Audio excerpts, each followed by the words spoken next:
Hello, good morning, session 45.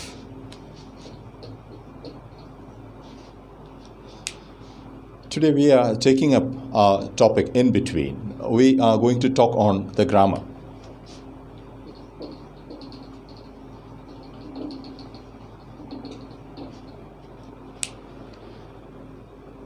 നമ്മൾ ഇടയിൽ എടുക്കുവാനുള്ള ഒരു കാരണം, ഇടയിലെന്ന് പറയാൻ കാരണം പ്രെഡിക്കേറ്റിനെയും ഒബ്ജക്റ്റിനെയും ഡിസ്കസ് ചെയ്യുന്നതിനിടയിൽ ഈ ടോപ്പിക് എടുക്കുവാനുള്ള ഒരു കാരണം, പ്രെഡിക്കേറ്റിൻ്റെ സ്ട്രക്ചറിനെ കുറിച്ച് സംസാരിക്കുമ്പോൾ നമ്മൾ ഗ്രാമാറ്റിക്കലായിട്ടുള്ള അനാലിസിസ് ആണ് നടത്തുന്നത് എന്നുള്ളതുകൊണ്ടാണ്. ഓക്കെ, മറ്റൊരു രീതിയിൽ പറഞ്ഞാൽ ഗ്രാമറിനെ കുറിച്ചിട്ടുള്ള നമ്മുടെ ആശയക്കുഴപ്പങ്ങളും അതിനെക്കുറിച്ചിട്ടുള്ള നമ്മുടെ കൺഫ്യൂഷൻസും ഒക്കെ വരുന്നത് ഗ്രാമറിനെ ഭാഷയിൽ നിന്നും വേറിട്ട് നിൽക്കുന്ന ഒരു സിസ്റ്റമായി കാണുന്നത് കൊണ്ടോ അല്ലെങ്കിൽ അങ്ങനെ പഠിക്കുന്നത് കൊണ്ടോ ആണ്. ഓക്കെ, ഭാഷയ്ക്ക് പുറത്ത് നിൽക്കുന്ന ഒരു സിസ്റ്റമല്ല ഗ്രാമർ എന്നുള്ളത് മനസ്സിലാക്കി കഴിഞ്ഞാൽ അതിനെക്കുറിച്ചിട്ടുള്ള ആശയക്കുഴപ്പങ്ങൾ ഒരുപാട് മാറുകയും അതിനെക്കുറിച്ചിട്ടുള്ള കൺഫ്യൂഷൻസ് ഒഴിവാവുകയും ചെയ്യും.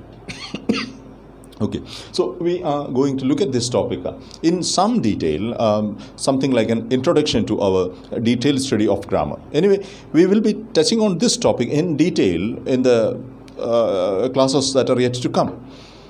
പക്ഷേ ഇവിടെ നമ്മൾ ഡിസ്കസ് ചെയ്തു വന്നിരുന്ന ഒബ്ജക്റ്റിൻ്റെ ഒരു സ്ട്രക്ചർ അല്ലെങ്കിൽ ഒബ്ജക്റ്റിനോട് ചേർന്ന് വരുന്ന കോംപ്ലിമെൻറ്റ്സിൻ്റെയും അഡ്ജൻസിൻ്റെയും ഒക്കെ ഒരു പൊസിഷൻസ് ഇതിനെക്കുറിച്ചൊക്കെ പറയുമ്പോൾ അതിൻ്റെ ഗ്രാമാറ്റിക്കലായിട്ടുള്ള ലോജിക്കിനെ കുറിച്ച് നമ്മൾ സംസാരിക്കുന്നുണ്ട്. അതുകൊണ്ടാണ് ഇവിടെ ഗ്രാമർ എന്നുള്ളത് കൃത്യമായി ഒന്ന് അനലൈസ് ചെയ്യാനായിട്ട് നമ്മൾ നോക്കുന്നത്. Okay, so here one question is that what exactly is grammar? Okay, grammar എന്ന് പറഞ്ഞിട്ടുണ്ടെങ്കിൽ it is a set of rules that designate the functioning of language എന്ന് വേണമെങ്കിൽ പറയാം. It is a set of principles on which language is built എന്ന് പറയാം. Okay, it is a skeleton എന്ന് പറയാം. It is a framework on which language is built എന്ന് പറയാം. അപ്പോൾ ഇവിടുത്തെ ഒരു പ്രശ്നം ഭാഷയിൽ നിന്നും ഈ ഗ്രാമറിനെ എടുത്ത് മാറ്റിയിട്ടുണ്ടെങ്കിൽ ഭാഷ എന്നുള്ള സ്ട്രക്ചർ നിലനിൽക്കുമോ എന്നുള്ളതാണ്. ഇത് നമ്മുടെ ശരീരത്തിൽ നിന്നും നമ്മുടെ ഒരു അസ്ഥികൂടം എന്ന് പറയുന്ന ഒരു ബേസിക് ഫ്രെയിംവർക്കിനെ മാറ്റിക്കഴിഞ്ഞാൽ ശരീരത്തിന് നിൽക്കുവാൻ കഴിയുകയില്ല. Okay, it cannot stand erect എന്ന് പറയുന്നത് പോലെ ദിസ് സ്ട്രക്ചർ വിൽ കൊളാപ്സ് എന്നുള്ളതാണ്. അപ്പോൾ ഗ്രാമറിനെ we can see grammar as involving the basic building blocks of language. This is what we are trying to explain. It is a system which is involving the basic building blocks of meaning in a language. Okay, so it constitutes building blocks of meaning, building blocks of structure, okay, building blocks of coherence, okay, പരസ്പര ബന്ധം, അർത്ഥം, ഘടന, ഇവയുടെയൊക്കെ ഒരു building blocks ആണ് grammar എന്നുള്ളതിൽ ഉൾക്കൊണ്ടിരിക്കുന്നത്. അപ്പോൾ ഗ്രാമറിനെ മാറ്റി നിർത്തിക്കൊണ്ട് നമുക്ക് ലാംഗ്വേജിനെ കുറിച്ച് ചിന്തിക്കുവാൻ കഴിയുകയില്ല എന്ന് നമ്മൾ വീണ്ടും അതേ നിഗമനത്തിലേക്ക് നമ്മൾ വീണ്ടും എത്തുന്നു. In fact we have discussed this in A previous class. പക്ഷേ here we are going to look at it in a different way. Okay, let us look at an example first and we shall come back to this one. Okay, we are analyzing a few sentences here. Okay, say take one as John reads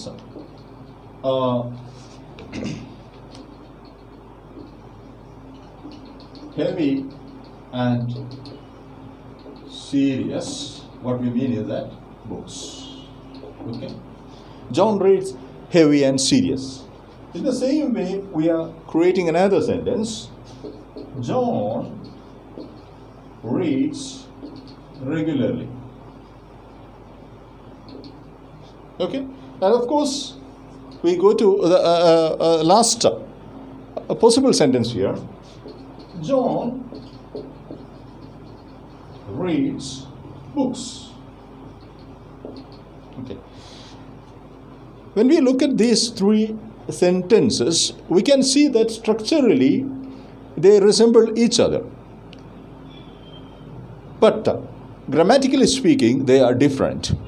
We know that here, heavy and serious is what is constituting the predicate part of that. John reads heavy and serious. Here, heavy and serious refer back to the likes of John. Okay, which is a kind of books that John likes. So it is an attribute to John actually, it is not an attribute to how does he read. അപ്പോൾ നമ്മൾ ഇന്നലെ കണ്ട ഒരു നിഗമനം വെച്ചുകൊണ്ട് ഇവിടെ ജോണിൻ്റെ വായനാശീലത്തെയാണ് ഇത് കാണിക്കുന്നത്. ജോൺ എന്ന വ്യക്തി ഏത് തരത്തിലുള്ള വായനയാണ് നടത്തുന്നത് എന്നുള്ളതാണ്. അപ്പോൾ അത് ജോൺ എന്ന വ്യക്തി നടത്തുന്നത് ഹെവി ആൻഡ് സീരിയസ് ബുക്സ് ആണ് വായിക്കുന്നത് എന്നുള്ളതുകൊണ്ട് this actually is constituting a complement only. That is a compliment because heavy and serious are adjectives which are referring back to John here. Okay, അതേസമയം John reads regularly. Here the single word unit, he reads always, he reads regularly, he reads continuous. If you say something like that, all these words are basically referring back to how does he read. Okay, so this one is referring back to how does he read, then reads is a verb here. Okay, അതിൻ്റെ അർത്ഥം regularly എന്നുള്ളത് it's not an object, it is an adjunct. It's an adjunct. So the first one is a complement, the second one is an adjunct, and when you come to the last level, we are quite sure of this. This is specifically, for more than one reason, this is an object. It refers to a thing, it's a name, and it is something that is acted upon by the verb unit here, reads, so this one is an object. അപ്പോൾ ഇവിടെ വരുന്ന ഒരു ചോദ്യം, അപ്പറൻ്റ്ലി പ്രത്യക്ഷത്തിൽ സമാനമായി തോന്നുന്ന 3 വാചകങ്ങൾ, ഈ 3 വാചകങ്ങളിലെ വാക്കുകളുടെ പരസ്പര ബന്ധം വ്യത്യസ്തമാവുന്നത് എങ്ങനെയാണ് എന്നുള്ളതാണ്. ഇത് പരസ്പരം വ്യത്യസ്തമാകുന്നത് ലോജിക്കിൻ്റെ അടിസ്ഥാനത്തിലാണ്. ലോജിക് എന്ന് പറഞ്ഞാൽ യുക്തി, റീസൺ, റാഷണാലിറ്റി എന്നൊക്കെയാണ് അർത്ഥം. യുക്തി മാത്രമാണ് ഈ വാചകങ്ങളെ പരസ്പരം വിഭിന്നമാക്കി തീർക്കുന്നത്. അപ്പോൾ നാം എഴുതുകയും വായിക്കുകയും പറയുകയും ഒക്കെ ചെയ്യുന്ന വാചകങ്ങളെ പരസ്പരം വിഭിന്നമാക്കുന്നത് അവയെക്കുറിച്ചുള്ള നമ്മുടെ യുക്തിപരമായ അപഗ്രഥനമാണ്. അല്ലെങ്കിൽ ആ വാചകങ്ങളിൽ പ്രവർത്തിക്കുന്നു എന്ന് നാം കരുതുന്ന യുക്തിയാണ് അവയെ പരസ്പരം വിഭിന്നമാക്കുന്നത്.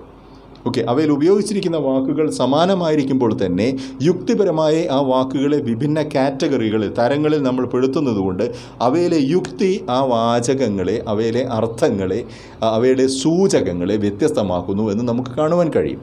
അതുകൊണ്ട് the first one is a complement, the second one is an adjunct, and the third one is an object. Okay, on an apparently similar pattern. We shall look at another example. This will be more clear for you. Say,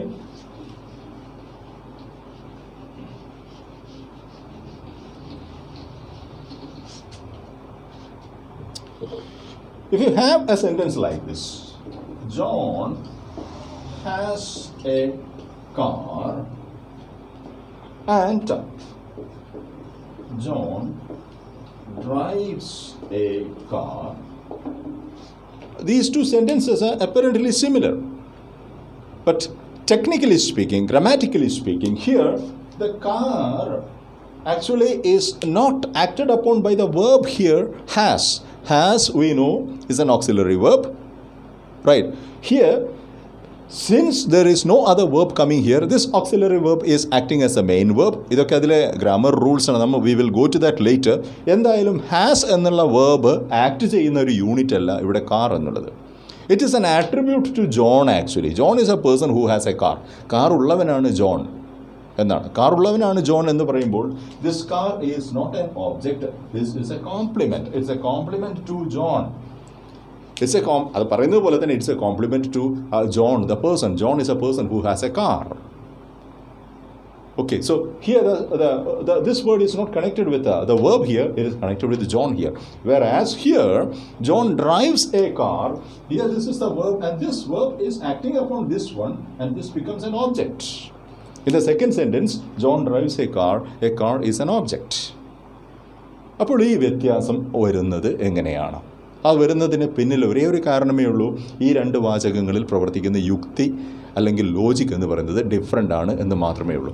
അപ്പോൾ ഗ്രാമറിനെ കുറിച്ചുള്ള നമ്മുടെ ഒന്നാമത്തെ ഒരു awareness എന്ന് പറയുന്നത് grammar യുക്തിയെ സംബന്ധിച്ചിട്ടുള്ളതാണ്. Okay, അപ്പോൾ യുക്തി എന്താണ് റീസൺ, ഈ റീസൺ എന്നുള്ളത് ഗ്രാമറിൽ എങ്ങനെ ഫങ്ഷൻ ചെയ്യുന്നു എന്നുള്ളത്. പ്രധാനമായും ഗ്രാമറിനെ സംബന്ധിച്ചിടത്തോളം മനസ്സിലാക്കേണ്ട ഒരു കാര്യം, ഗ്രാമറിനെ മാത്രം ബാധിക്കുന്ന അല്ലെങ്കിൽ ഭാഷയെ മാത്രം ബാധിക്കുന്ന ഒരു യുക്തിയെക്കുറിച്ചാണ് നാം ഗ്രാമറിൽ സംസാരിക്കുന്നത്. 1-2 ചെറിയ എക്സാമ്പിൾ പറഞ്ഞാൽ ഇത് വളരെ വ്യക്തമാവും. Let us see this in some detail. Okay,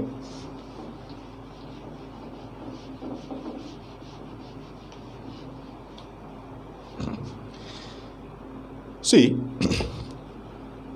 take these concepts, time and tense. യുക്തി എന്താണ് റീസൺ അല്ലെങ്കിൽ ലോജിക് എന്ന് പറയുന്നത് എങ്ങനെയാണ് ഭാഷയിൽ പ്രവർത്തിക്കുന്നത് എന്നറിയാൻ വേണ്ടിയിട്ടാണ് നാം ഈ ഒരു എക്സാമ്പിൾ എടുക്കുന്നത്. ഓക്കെ, ഇത് പറയാൻ കാരണം ജീവിതത്തിലെ യുക്തിയും ഗ്രാമറിലെ യുക്തിയും രണ്ടാണ് എന്ന് പറയാൻ വേണ്ടിയിട്ടാണ്. പലർക്കും മനസ്സിലാവാത്ത കാര്യം ജീവിതത്തിലെ യുക്തിയാണ് അവർ ഗ്രാമറിലെ യുക്തിയായിട്ട് അന്വേഷിക്കുന്നത് എന്നുള്ള. അപ്പോൾ അങ്ങനെ അന്വേഷിക്കുമ്പോൾ മലയാള ഭാഷയിൽ ചിന്തിക്കുകയും ആ ചിന്തിക്കുന്ന ഭാഷയുടെ യുക്തി ഇംഗ്ലീഷിൽ അവർ സൃഷ്ടിക്കുന്ന, അവർ ക്രിയേറ്റ് ചെയ്യുന്ന സ്ട്രക്ചറുകളിലേക്ക് ആരോപിക്കുകയും ചെയ്യുമ്പോഴാണ് ആശയക്കുഴപ്പങ്ങൾ സ്വാഭാവികമായിട്ടുണ്ടാവുന്നത്. ഓക്കെ, ഇത് ഭാഷയുടെ തത്വചിന്താപരമായിട്ടുള്ള ഒരു പശ്ചാത്തലവുമായിട്ട് ബന്ധപ്പെട്ട് വരുന്ന കാര്യമാണ്. കുറച്ച് സങ്കീർണമായിട്ടുള്ള കാര്യമാണ്, സങ്കീർണമായിട്ടുള്ള കാര്യമാണ്. പക്ഷേ ഇതിനെ ഒഴിവാക്കിക്കൊണ്ട്, ഈ ഒരു സങ്കീർണതയെ ഒഴിവാക്കിക്കൊണ്ട് നമുക്കിത് മനസ്സിലാക്കുവാൻ കഴിയുകയില്ല. അപ്പോൾ പ്രാഥമികമായി വളരെ ലളിതമായി യുക്തിയാണ് ഗ്രാമറിനെ നയിക്കുന്നത്, അല്ലെങ്കിൽ യുക്തിയാണ് ഗ്രാമറിൻ്റെ ബേസിസ് എന്ന് നാം കണ്ടു. പക്ഷേ ആ യുക്തി ഭാഷയെ മാത്രം സംബന്ധിക്കുന്ന യുക്തിയാണ് എന്നും നാം നേരത്തെ പറഞ്ഞു. അതിൻ്റെ അർത്ഥം ഭാഷയെ സംബന്ധിക്കാത്ത യുക്തി വേറെ ഒന്നുണ്ടെന്നാണ്.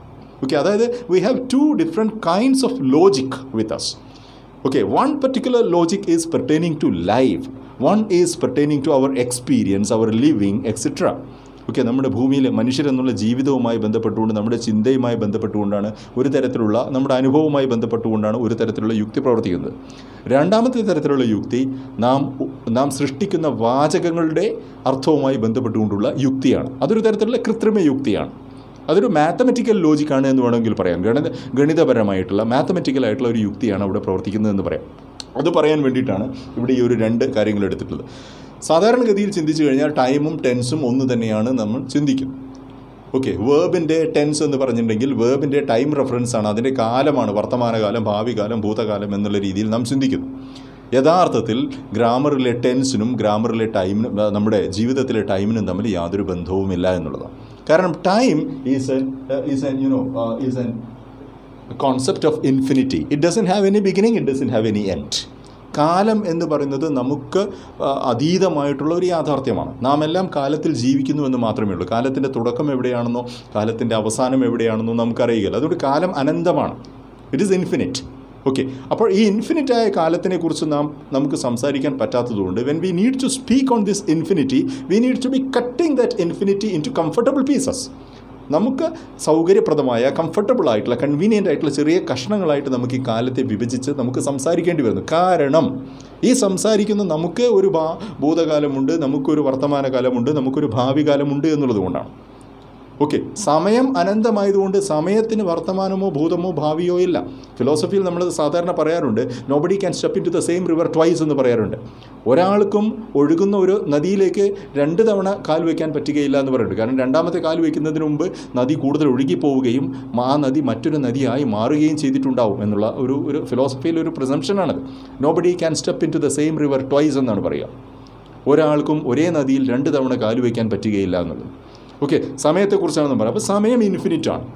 പക്ഷേ ഈ ഇൻഫിനിറ്റായ സമയത്തെക്കുറിച്ച് നമ്മുടെ ഗണയിൽ എൻ്റെ വർത്തമാനകാലം, എൻ്റെ ഭൂതകാലം, എൻ്റെ ഭാവി കാലം എന്ന രീതിയിൽ സംസാരിക്കേണ്ടി വരുമ്പോൾ നാം ഉപയോഗിക്കുന്ന പ്രിൻസിപ്പലിൻ്റെ പേരാണ് ടെൻസ് എന്നുള്ളത്. അതുകൊണ്ട് we have a present tense, a past tense, a future tense. Okay, we have a present, we have a past, we have a future എന്നുള്ള ഒരു കാലഘടന. അത് ഈ ഇൻഫിനിറ്റ് ആയിട്ടുള്ള ടൈമിനെ നമ്മൾ കംഫർട്ടബിളായി തിരിക്കുന്നതാണ്. അങ്ങനെ തിരിക്കുമ്പോൾ this one is the past, okay, and this one is the present, and this one is the future എന്ന ഒരു ടൈം ലൈനായി നാം അതിനെ തിരിക്കുന്നതാണ്. അപ്പോൾ ഇവിടെ നമുക്ക് മനസ്സിലാവുന്നത് ജീവിതത്തിലെ യുക്തി എന്ന് പറയുന്നത്, ഓക്കെ, ഗ്രാമറിലെ യുക്തി എന്ന് പറയുന്നതും രണ്ടാണ് എന്ന് നമുക്ക് മനസ്സിലാവുന്നു.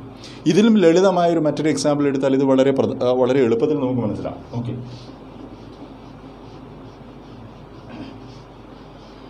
think of our John, our poor John. Okay, John is hardworking. John is lazy. John is dull. എന്ന് 3 സെൻറ്റൻസസുകൾ നമ്മൾ ഉണ്ടാക്കുന്നു എന്ന് വിചാരിക്കുക. എക്സ് എന്ന ഒരു വ്യക്തി, ജോൺ എന്നൊരു വ്യക്തി യഥാർത്ഥ ജീവിതത്തിലുണ്ട്.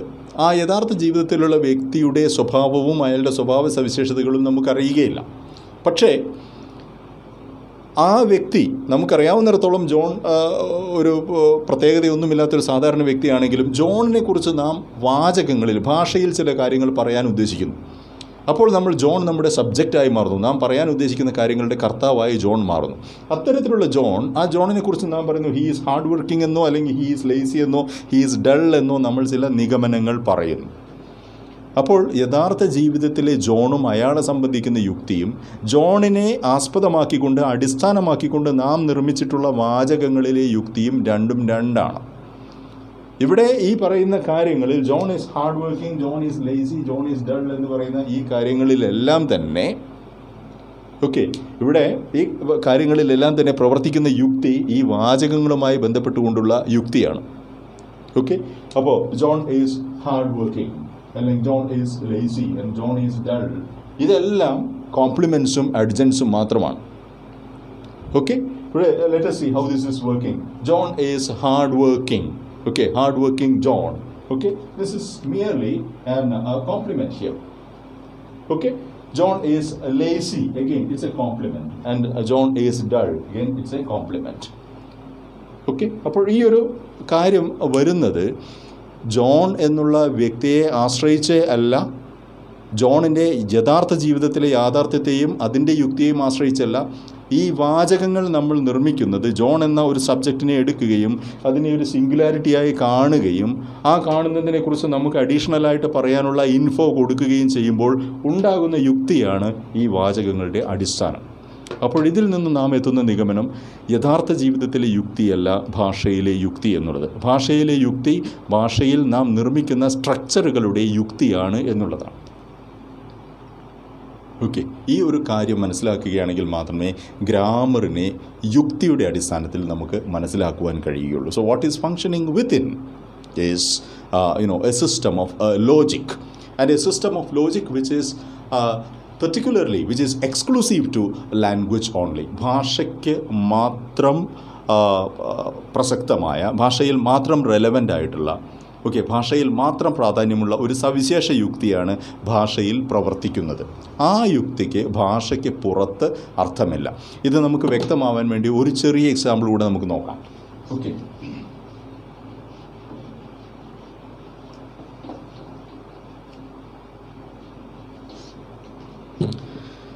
See, I'm going to write a sentence here. COVID is fought bravely by COVID warriors. എന്നൊരു വാചകം ഞാനിവിടെ എഴുതുന്നു. COVID is fought bravely by COVID warriors എന്ന് ഞാനൊരു വാചകം എഴുതുന്നു. ഇവിടെ കോവിഡിനെ കുറിച്ചുള്ള നമ്മുടെ ധാരണകൾ നമുക്ക് വ്യക്തമാണ്. കോവിഡ് ഒരു എപ്പിഡമിക്കാണ്, നമുക്ക് ഒരു പാൻഡമിക് എന്ന് പറയാവുന്ന, ഒരു ആഗോളവ്യാധി എന്ന് പറയാവുന്ന തരത്തിലൊരു പാൻഡമിക്കാണ്. അത് നമ്മുടെ നിയന്ത്രണത്തിന് വിധേയമല്ല എന്നുള്ളതാണ് നമ്മുടെ ജീവിതത്തിലെ യുക്തി. വിധേയമല്ല എന്ന് പറയാൻ കാരണം അതിനെതിരെ ഉണ്ടാക്കിയിട്ടുള്ള ഒരു വാക്സിൻ പോലും ഇന്ന് നമുക്ക് വിജയത്തിലെത്തിക്കുവാൻ കഴിഞ്ഞിട്ടില്ല എന്നുള്ള ഒരു പ്രശ്നമുണ്ട്. അതിലും ഉപരിയായി ശാസ്ത്രത്തിൻ്റെ വലിയ മുന്നേറ്റമുണ്ടായി, അല്ലെങ്കിൽ ടെക്നോളജിയുടെയും സയൻസിൻ്റെയും ഒക്കെ വലിയ അഡ്വാൻസ്മെൻ്റ് ഉണ്ടായി എന്ന് പറയുന്ന രാജ്യങ്ങളിൽ പോലും മരണനിരക്ക് വളരെ കൂടുതലാണ് എന്നുള്ളത്. അതേസമയം അത്രയും ശാസ്ത്രീയമായിട്ടുള്ള പുരോഗതിയൊന്നും ഉണ്ടായിട്ടില്ലെങ്കിൽ പോലും നമ്മുടേതുപോലുള്ള മൂന്നാം ലോക രാഷ്ട്രങ്ങൾ ഇതിനെ നമ്മൾ ഫലപ്രദമായി ചെറുത്തു എന്നുള്ള മറ്റൊരു യാഥാർത്ഥ്യം. അപ്പോൾ യുക്തിക്ക് നിരക്കുന്നതല്ല കോവിഡിൻ്റെയോ അല്ലെങ്കിൽ കോവിഡ് പോലെയുള്ള മറ്റ് ദുരന്ത സന്ദർഭങ്ങളുടെയും ഒന്നും ഒരു രീതി എന്നുള്ളത്. അപ്പോൾ സാധാരണ മനുഷ്യർ പറയും ഇതൊക്കെ വിധിയാണ്, അല്ലെങ്കിൽ ഇത് ഡെസ്റ്റിനിയാണ് എന്നൊക്കെ പറയുന്നതിന് അത് ജീവിതത്തിൻ്റെ ഒരു യുക്തിയെയാണ് ഈ സാധാരണ മനുഷ്യർ ഉദ്ദേശിക്കുന്നത്. ജീവിതത്തിൻ്റെ യുക്തിയുടെ അബ്സർഡിറ്റി എന്ന് പറയുന്നത്, അല്ലെങ്കിൽ അതിൻ്റെ എന്താ പറയേണ്ടത്, ഒരു അമൂർത്തത എന്ന് പറയുന്നത്, അതിന് ഒരു അബ്സ്ട്രാക്റ്റ് ആയിട്ടുള്ള ഒരു സ്വഭാവം ഈ യുക്തിക്കുണ്ട് എന്നുള്ളതുകൊണ്ട് അപ്പോൾ ജീവിതത്തിൻ്റെ യുക്തി അബ്സ്ട്രാക്റ്റാണ്. ഓക്കെ, അത് എപ്പോഴും നമുക്ക് വിശദീകരിക്കുവാൻ പറ്റുന്നതല്ല എന്നുള്ളത്. ഈ യാഥാർത്ഥ്യം ഉള്ളപ്പോൾ തന്നെ നാം വളരെ ആത്മവിശ്വാസത്തോടു കൂടി ഒരു സെൻറ്റൻസ് ഇംഗ്ലീഷിൽ എഴുതുന്നു. Covid is fought bravely by Covid warriors. Okay, it is fought bravely by COVID warriors. COVID warriors fought against Covid എന്ന് നമ്മൾ പറയുന്നു. കോവിഡ് പോരാളികൾ കോവിഡിനെതിരെ പൊരുതി എന്ന് നമ്മൾ പറയുന്നു. ഇവിടെ ഈ സെൻറ്റൻസിനകത്തെ യുക്തി നമുക്ക് പൂർണ്ണമായും ആക്സെപ്റ്റബിൾ ആണ്. ഓക്കെ, കാരണം ഇതിനകത്തെ യുക്തിയെ നിയന്ത്രിക്കുന്നത് ഇവിടുത്തെ വാചകമാണ്. Okay, is fought. Okay, Covid is fighting എന്നല്ല, കോവിഡ് ഈസ് ഫോട്ട് എന്ന പാസീവ് രൂപത്തിലാണ് പറഞ്ഞിട്ടുള്ളത്. Is fought by Covid warriors എന്ന് പറഞ്ഞിരിക്കുന്നു. ഓക്കെ, അപ്പോൾ ഇതിനകത്തുള്ള യുക്തി പൂർണ്ണമായും നമുക്ക് അംഗീകരിക്കാവുന്നതാണ്. ഇതൊരു വാചകം എന്നുള്ള രീതിയിൽ നാം അംഗീകരിക്കുന്നു. അതൊരു പാസീവ് വോയിസ് കൺസ്ട്രക്ഷനാണ് എന്നുള്ള കാര്യം നാം അംഗീകരിക്കുന്നു. അതിൻ്റെ അർത്ഥം നമ്മൾ അംഗീകരിക്കുന്നു. ഓക്കെ, ഇതിൽ പൂർണ്ണമായും ലോജിക്കലായുള്ള ഒരു റിലേഷൻ ഉണ്ട് എന്നുള്ളത് നമ്മൾ അംഗീകരിക്കുന്നു. കോവിഡ് സിംഗുലറാണ് എന്നുള്ളതും അതുകൊണ്ട് ഈസ് എന്നുള്ളതും കറക്റ്റാണ് എന്നുള്ളത് നമ്മൾ അംഗീകരിക്കുന്നു. ഓക്കെ, ഫോട്ട് എന്നുള്ള പാർട്ടിസിപ്പൽ ഫോം അതിന് പുറകെ വരുമ്പോഴാണ് അതൊരു പാസീവ് കൺസ്ട്രക്ഷൻ എന്ന് നമ്മൾ അംഗീകരിക്കുന്നു. ഗ്രാമറിനെ കുറിച്ചുള്ള കൂടുതൽ ഈ കാര്യങ്ങളെക്കുറിച്ച് നമ്മൾ കൂടുതൽ വിശദീകരിക്കും. പക്ഷേ അതിന് മുന്നോടിയായി ഇത്തരത്തിലുള്ള ഗ്രാമർ ധാരണകളാണ് ഈ വാചകം ശരിയാണ്, ഭാഷയിൽ ഈ വാചകം ശരിയാണ് എന്ന് നിഗമനത്തിലെത്താൻ നമ്മെ സഹായിക്കുന്നത്. അതിൻ്റെ അർത്ഥം ജീവിതത്തിലെ യുക്തിയും ഭാഷയിലെ യുക്തിയും രണ്ടും രണ്ടാണ് എന്ന് തന്നെയാണ്. അപ്പോൾ ഭാഷയിലെ യുക്തിയെ പ്രത്യേകമായി കാണാൻ, സെപ്പറേറ്റായി കാണാനും ആ രീതിയിൽ അതിനെ അപഗ്രഥിക്കുവാനും പഠിച്ചാൽ മാത്രമേ ഗ്രാമറിനെ നമുക്ക് വഴക്കിയെടുക്കുവാൻ കഴിയുകയുള്ളൂ. ഗ്രാമർ നമുക്ക് കംഫർട്ടബിളായി മാറുകയുള്ളൂ. Okay, will meet again in the next class. Thank U.